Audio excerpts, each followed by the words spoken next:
บ้านเฮาบ้านนี่ยังบ่ได้ในบ้านลืมแหละเมื่อกี้นี่บ้านดักดุงโอ้บ้านดักดุงเป็นภาษาตะเลียงเนาะหรือว่าภาษากะตูแนงปนกันเลยก็เรียกโลกควายโอ้ตอนนี้เพิ่นบ่สามารถที่จะทอดได้กันลังนึงเขาอยู่กระจัดกระจายกันไปเขาบ่ได้อยู่บ่เดียวเนาะก็ถือว่าลึกลับเลยบ้านนี้ลึกลับลับแลโอ้โหบ้านดากดุงส่วนเผากระตูพี่น้อง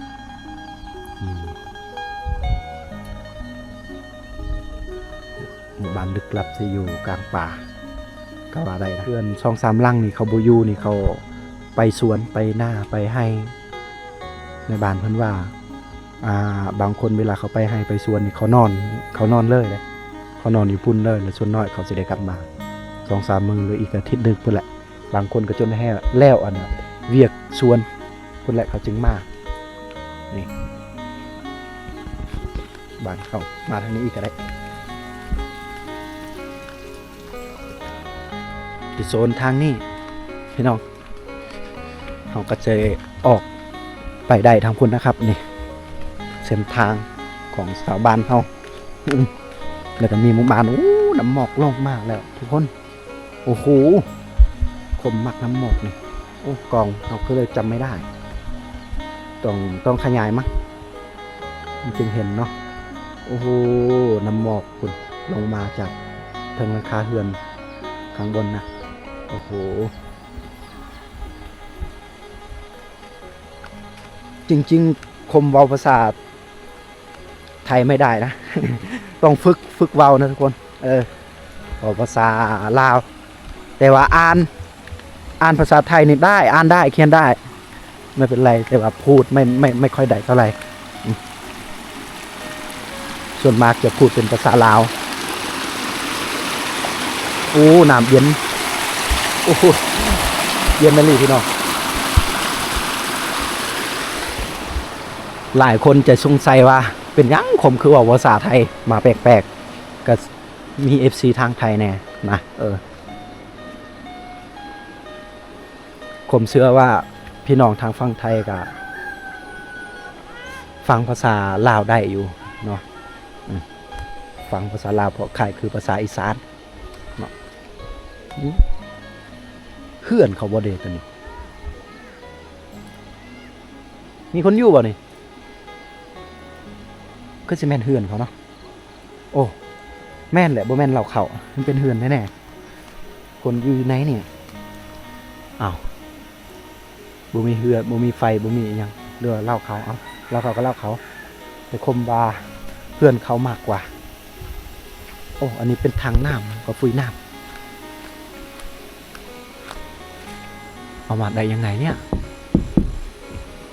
จะเป็นของโครงการมั้งเนาะจะเป็นของโครงการโอ้เหล่าเขาแน่ เป็นเหล่าเขา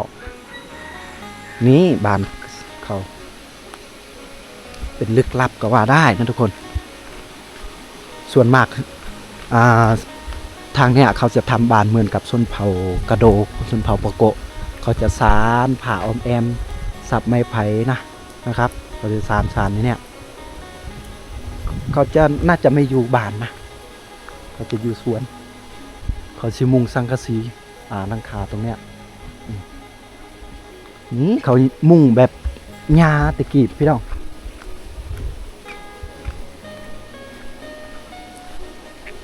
เขามุงหญ้าแบบสไตล์ชนเผ่าปะโกะกระโดนะครับเนี่ยเรามาดูหมู่บ้านหลังเนี้ยโอ้โหสบายดีมีคนอยู่บ่ขออนุญาตเบิ่งเพื่อนซานเฮานี่เด้อนี่เวลาฝนตกมันจะไม่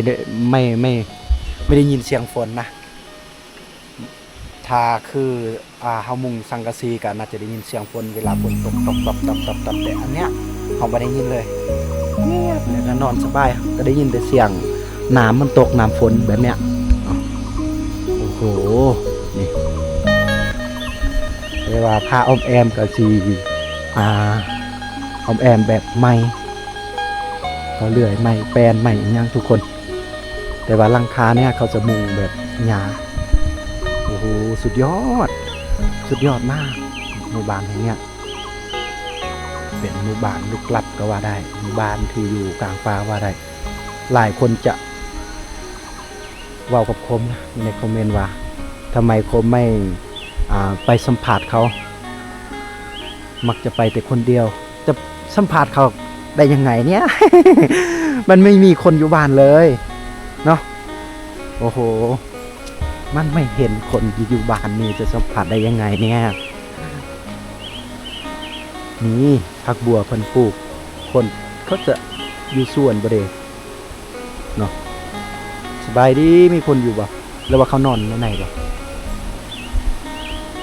เดี๋ยวเราจะไปที่เห็นในบ้านอีกทีนะสุดยอด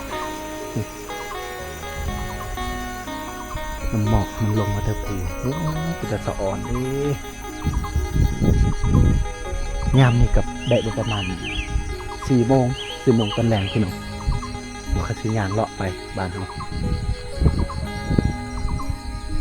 ส่วนไร่นี่พี่น้องบ้านเฮานี่ส่วนไร่หรือส่วนมากในเขาสีไปนอนไห้บัดพวกผู้ชายหรือผู้หญิงผู้เป็นเจ้าของเรือนยังแต่ลูกหลานเขาอยู่ยังแต่พอเท่าไม่เท่าเนาะอยู่ในเรือนเขาเรือนเขาไปนอนบ้านพุ่นละเยอะไปนอนเที่ยงให้เฮ็ดไห้พุ่นเขาสีหรือว่าอยู่ส่วนประมาณ2-3 มื้อหรือว่าเขาปลาอาหารอยู่เสบียงอาหารมันหมดแล้วเขาจึงมาเอาอยู่บ้านอีก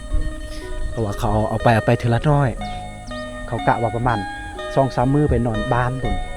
ละไปนอนแม่นบ้านโอ้คอยบอกอีหยังวะบ้านตลอด2-3 มื้อเขาไปนอนเที่ยง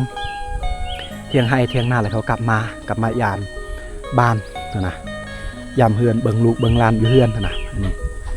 นะประมาณนี้นี่เฮือนเขาก็ยังมีแบบใส่ไม้พุงเขาสับเอาเนี่ยก็ยังมีอยู่แบบนั้นนะ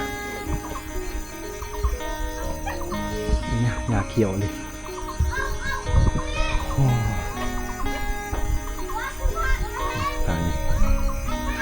อยู่กลางป่าก็ว่าได้นี่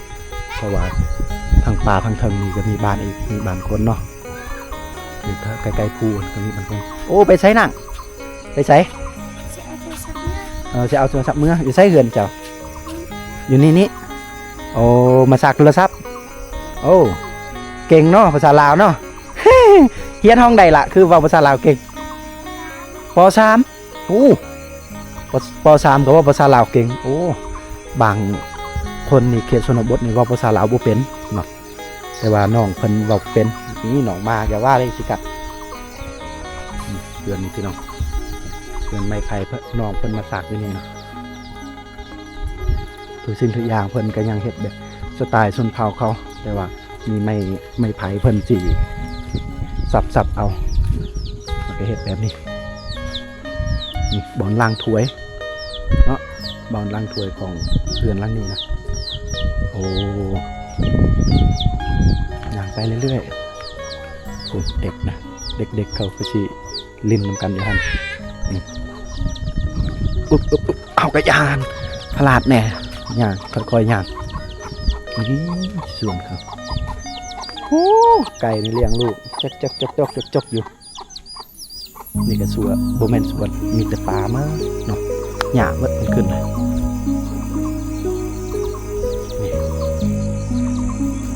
บางเขาก็จัดกระจายไปตัวนี้ก็น่าจะไปสวนบ่เห็นคนเพื่อนอันนี้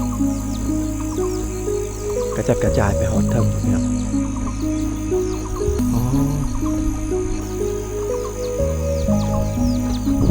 ตึงแมนลึกลับอลีบานนี่จะรับแร่ลืมนี่จะมีแต่หญ้ามีแต่ปลา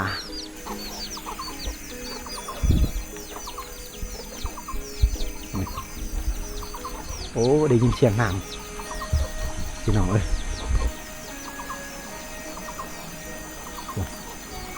น้ำหมอกพอลงมาอยู่กลางภูนั่นเนาะอยู่ลงตีนภูโอ้น้ำหมอกลงพี่น้องอันนี้ก็เล่าข่าวมาทางนี้พี่น้องโอ้ยจะอ่อนเพื่อนแบบสไตล์ชนเผ่าเขาเลย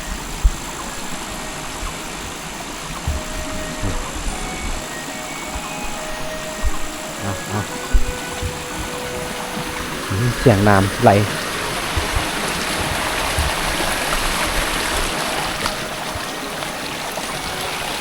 น้ำห้วยด้วยนะไหลไป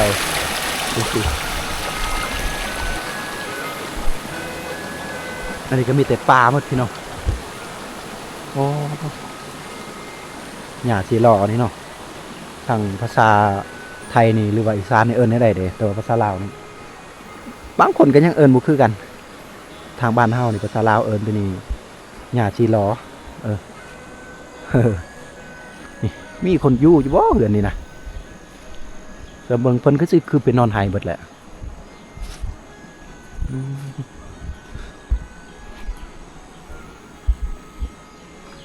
เพิ่นสิเฮ็ดแบบเพื่อนได้นี่เนาะสบายดีมีคนอยู่บ่โอ้คนบ่อยู่บ่คนบ่ได้อยู่นะอันนี้บ่แม่นไม้ไผ่เป็นไม้แป้นเพิ่นอ้อมแอมนี่เด้นี่พี่น้องเนาะไม้แป้นเดี๋ยวเพิ่นเฮ็ดแบบสไตล์คือไม้ไผ่ทมิตเฮาก็คือว่าเป็นไม้ไผ่บ่แม่นเนาะพื้นเฮือนไม้ไผ่โอ้มาทางนี้คือว่าเห็นเฮือนแบบยังมีไม้ไผ่แบบชนเผ่ากระโดชนเผ่าปาโกะเซยเห็นบางแท้จริงทางนี้มันส่วนน้อยจะได้เห็นแบบนั้นได้เอาโอ้ไฟดึงมาจังใดเด้แล้วหาเฮือนหลังนี้นี่แต่จริงบ้านเขาก็มีไฟฟ้าหมดเลยได้นี่แหละเฮือนไม้ไผ่เพิ่นเฮ็ดนี่โอ้เฮือนแบบสไตล์ดังเดิมสบายดีมีคนอยู่บ่เฮลโลมีคนอยู่บ่บ่มีคนอยู่เฮือนเขาพี่น้องเนาะวันล้างถ้วยโอ้ยน้ำหมอกสิลงมาทั่วเฮือนแล้วนี่ป้าโธ่หมู่บ้านเขาตัวนี้มักง่าบ่แม่นได้คือว่าเป็นง่าดำบ่แม่นเนาะเป็นหญ้าได้แม่นได้นี่ทุกคนโอ้ง่าแม่นคักๆไอ้ง่าดำนั่นแหละเพิ่นปลูกไว้โอ้แบะกินเพิ่นปลูกหรือว่ามันเกิดเองธรรมชาติโอ้ตะกี้ยันว่ามันมีเหือนเขาแต่นี่บ่นี้เนาะแต่ว่าเขาย้ายไปหรือว่าเขาไปตั้งอยู่บนอื่นยันว่านะแล้วก็เลยแบบมันเป็นดินหวางอันนี้สถานที่บ้านเฮานี่เฮือนเฮานี่กว้างเติบเลยบ่อนนี้นะแต่ว่ามันบ่พี่หยังเนาะเรื่องกว้างนี่กว้างพี่น้องโอ้เต็มหมดเลยต้นไม้สุดยอดเนาะทางเทิงภูหันน้ำหมอกลงมาพี่น้องมันลอยลงนี่โอ้โหนี่โอ้ยคักสุดยอดพี่น้องเฮือนเขาเจ้านี่บ้านนี้ตั้งแบบกระจัดกระจายเนาะทางนี้หลังนึงทางนี้หลังนึงทางนั้นหลังนึงนะเขาบ่ได้อยู่แบบเรียนกันจังซี่เลยเนาะคือตรงนั้นก็เฮือนในบ้านเนาะเฮือนในบ้านคือสิประมาณนี้ได้ทุกคนเราจะย่างขึ้นมาข้างบนหน่อย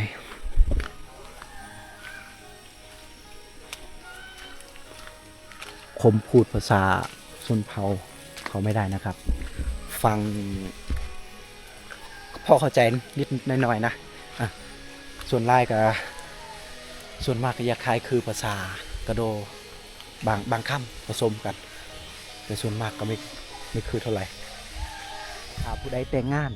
เวลาเขาขางัวขาควายเขาแป้งยีดเขาก็เสียบตามลักนี่แหละนี่พี่น้องเนาะนี่มันเสียบลักนี่แหละพี่น้องอันนี้คือหีบของในวัฒนธรรมชนเผ่ากระตูนะเวลาแป้งหีบแป้งคลองอะไรเงี้ยเขาก็เสียบไว้จังซี่ได้อันนี้คือกระโหลกควายโอ้นี่เนาะเขาเสียบไว้เบิ้งอันนี้ก็ยังไม่ใหม่เลยเนาะ ได้บ่หา6 เดือนใหม่ก็ไม่ซ้ำนั้นนะพี่น้อง มันเป็นเสียบลักอันนี้แต่ว่าลักนี่มันไปหมดแล้วเนาะบางอันก็เขาก็เอาออกหมดมันไปหมดแล้วลักนี่เพราะว่าเขาเฮ็ดฮีทแต่ละปีแต่ละบางทียามฮีทแหละแปลงฮีทก็หลายๆบ่นี่เพิ่นเฮ็ดเป็นแถวนี่เนาะนี่บ่แม่นอันอื่นได้นี่ยาสูบได้เฮาใส่ได้ทุกคนอย่าเข้าใจผิดเรื่องอื่นได้โอ้โห นี่คมก็สูบได้แต่ว่าคมบ่สูบยานะถ้าคมสูบยานี่ขอสูบแต่โดนแล้วนะ โอ้โหอันนี้คือวิถีชีวิตของชาวบ้านเฮาบ้านนี่ยังบ่ได้ในบ้านลืมแหละเมื่อกี้นี่บ้านดักดุงโอ้บ้านดักดุงเป็นภาษาตะเลียงเนาะหรือว่าภาษากะตูแน่ปนกันเลยกะเลียงในกะตูแน่ผสมผสานแล้วคือทางบ้านเฮาพุ่นก็ผสมผสานมันปะโกะแน่กะโดแน่ก็ปากเว้าคือกันได้ทุกคนปะโกะกับกะโดก็มีแตกต่างหน่อยนึงแต่สำเนียงแน่เล็กน้อยอันนี้ก็คือกันเนาะแต่เลียงกับกระตูกับปากเว้ายังเข้าใจแน่นเลยโอ้แน่นั่นเนาะเห็นบ่ทุกคนการใช้ชีวิตอีหยังก็คือกับบ้านคมเผากระโดเลยเนาะการดังไฟอีหยังมาเฮ็ดกินอีหยังก็อยู่ในเฮือนเนาะอันนี้คือเตาไฟเฮาอยู่ข้างบนเวลาโอ้มาสุกกอกเนาะเอาสุกกอกนี่แหละแม่เฒ่ามาสุกกอกนี่จะได้เห็นเนาะนี่จุดก่อนดิสูบนี่แม่อุกน้องแม่อ้อมดอกกันไทยได้แบบกันใส่อมไปอีหยังเว้ายังแม่ฮู้อยู่ว่าภาษาลาวหน่อยนึงฮู้อยู่บ่เวจอมภาษาลาวแม่นบ่ฮู้ภาษาลาว เวจอมภาษาลาวเด้เนาะก็ใจนึงนะโอ้เนาะเพิ่นก็สิฮู้ภาษาลาวอยู่อันนี้คือแม่เฒ่าเพิ่นมาลินอยู่บ้านพี่น้องหรือว่าเพื่อนพี่น้องนะ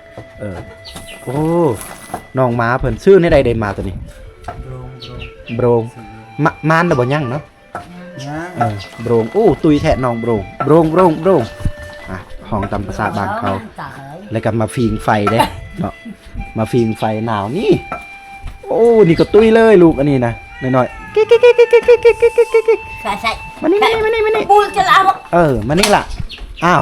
อีหยังอันนี้ผู้หนึ่งห้องผู้หนึ่งไล่ เอาทุกคนผู้หนึ่งห้องแล้วผู้หนึ่งไล่เอาเพราะว่าอากาศหนาวว่าบ่สุดพี่น้องเว้าเรื่องอากาศหนาวอยู่บ้านเฮานี่โอ้โหคือทุกคนเห็นแหละEP 1ที่เอาปล่อยก่อนหน้านี้นะทุกคนอากาศหนาวสุดการเดินทางกันหมอกฝนปลูกกาแฟลายบอลในบ้านก็ลายอยู่ก็พอใส่ได้เนาะพอแก้ไขโอ้เนาะบางกะบ่มีว่าสมมุติว่าบางครอบครัวที่เขาบ่ปลูกเลยกะบ่มีบ่หรือว่าทุกครอบครัวแล้วเขาปลูกแต่บ่หลายมีบางครอบครัวบ่ปลูกก็มีแล้วครอบครัวเขาจะปลูกส่วนหลายเขาก็สิปลูกแหละเนาะการเก็บมาคาเฟ่นี่ปีนึงได้บ่ครอบครัวละ10-20 ล้านบางครอบครัวได้อยู่เนาะถือว่ายังปลูกน้อยพยายามในบ้านปลูกเนาะเพราะว่าคาเฟ่นี่ราคามันไปนานเรื่อยๆเนาะไปนานเรื่อยๆเลยทุกคนคือทุกคนว่าแหละกาแฟนี่เขานิยมชมสอบในการปลูกการไฟฟ้าได้ตามไอ้ยังโอเดทางนี้คนปลานี่โอ้เมียในบ้านเพิ่นกำลังคนปลาดุกเนาะมาสู่ครอบครัวเนาะอาหารโดนเธอหนึ่งเพิ่นว่าต้องได้กินของแซ่บจักหน่อยเนาะ กินผักกินหญ้าก็หลายเติบแล้วบัดนี้ก็สิกินปลาดุกแน่จักหน่อยอาหารนะนี่คืออาหารชาวบ้านเฮาอันนี้ลูกหลานเฮาบ่แม่นบ่ลูกหลานปานนี้อย่างบ่แม่นที่3ลูกที่3โอ้โหดกอลีพี่น้องอ๋อจนมันสิงอบ่เนี่ยความมันดกนี่ว้าดีและไรครับของชาวบ้านเฮาเลยครับเนาะไรครับรุ่นๆอันนี้ก็เริ่มมีหมากแดงแล้วทางนั้นมีแต่กาแฟเลยแล้วก็ตัวนี้หมูของในบ้านนี่เนาะโอ้น้องหมูเพิ่นนี่เพิ่นปล่อยธรรมชาติน้องหมู ฝนตกก็เฮ็ดให้เปื้อนนะเพราะว่าของหมูโอ้น้องเป็ดโอ้เป็ดอาบน้ำในคู นี่แหละเป็ดนะพี่น้องเพิ่นเลี้ยงแบบธรรมชาติแล้วก็ขี้เป็ดขี้งัวขี้หมูอีหยังกับเฮ็ดให้ปุ๋ยให้อีหยังก็มาคาเฟ่เลยได้นี่ก็มีกาแฟโอ้เป็ดในบ้านพี่น้องเอ้ย เป็ดนี่ก็ปล่อยธรรมชาติเลยเนาะในบ้านเนาะ แม่นบางมือก็ปล่อยบางมือก็ข้างไว้นะ บางมือก็ค้างไว้คือในบ้านคุณบ่าทางนี้ชวนเฮานี่ได้บ่เฮกตาร์หนึ่งบ่เทิงโอ้ในบ้านเพิ่นว่าชวนเพิ่นไปฮอดนี่ได้เฮกตาร์หนึ่งบ่ได้ในขอส่วนในบ้านพี่น้องโอ้นี่หมักแดงเลยตัวนี้หมักแดงเก็บเลยได้เนาะได้แน่นอนตัวนี้ เนาะโอ้โหนี่เข้ากับใส่แบบชีวิตพอเพียงพี่น้องเอ้ยเนาะเอาทางนี้เพิ่นก็สิเก็บส่วนฟืนอีหยังได้ต่างๆพี่น้องในบ้านเพิ่นเก็บฟืนโอ้สบายดีทำหน่อย โอ้สบายดี โอ้มื้อนี้อายบ่มีขนมมื้อหน้าอายมาแล้วอายสิซื้อขนมแล้วสิตอนพวกน้องโอ้ต้องขอโทษหลายๆอายบ่ได้ซื้อขนมมานะปกติเฮามีขนมตอนเด็กๆโอ้น้องแบะแม่แม่เฮ็ดตลกให้เด็กน้อยนะ นี่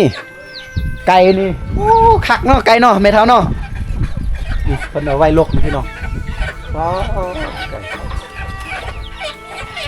เอาอันนี้คือไก่เพิ่นเก็บไว้ยามฝนตกมันจะไปนี่ไปนั่นเพิ่นเก็บไว้อากาศหนาวไปดี เฮ็ดหยังบ่เด้สบายดี ทำอะไรเอ่ยเฮ็ดกินบ่เฮ็ดหยังอยู่เฮ็ดกินบ่ เนาะโอ้นี่อันนี้เหล่าเข้าทางนี้เหล่าเข้าอุ้ยหมักขนุนเพิ่นพี่น้องหรือว่าหมักมีนี่โอ้สุดยอดช่างแม่นดกขนาดเนาะโอ้สุดยอดมากสุดยอดอันนี้นี่คือสัตว์เลี้ยงเพิ่นเป็ดไก่ปล่อยธรรมชาติได้โอ้น้องแบะนี่มันโมมักอากาศหนาว เห็นบ่น้อยๆนี่อันนี้ลูกแบะเนาะแบะโอ้เป็นไตต้นหนาวอากาศหนาวเพื่อนนี่คือเพื่อนแบบสูงแบบสไตล์ของชุดขาวๆแหละพี่น้องโอ้โหสูงเลยเนาะอันนี้คือหน้าฝนเนาะก็เอิ้นว่าช่วงหน้าฝนอากาศหนาวแห้ง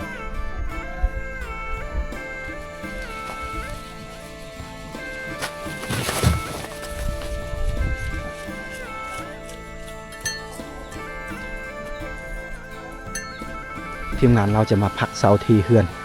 นั่งนี่เป็นพี่น้องอยู่นี่รถทีมงานเราดูเดือด รถยืมรถพี่อ้ายอยู่บ้านอีกโอ้สบายดี นี่ทีมงานเราจะมาค้างคืนที่นี่นะครับมันจะเก็บดอกไม้เต็มเลยนะเนาะนี่เป็นต้นไม้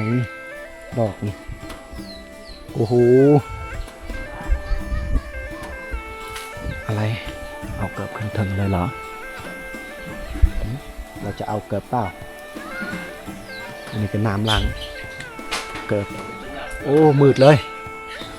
ดีข้างในเขื่อนข้างในบ้านเรา โอ้มาครบหมดแล้วเนาะหมดคนแล้วเนาะวันนี้เนาะ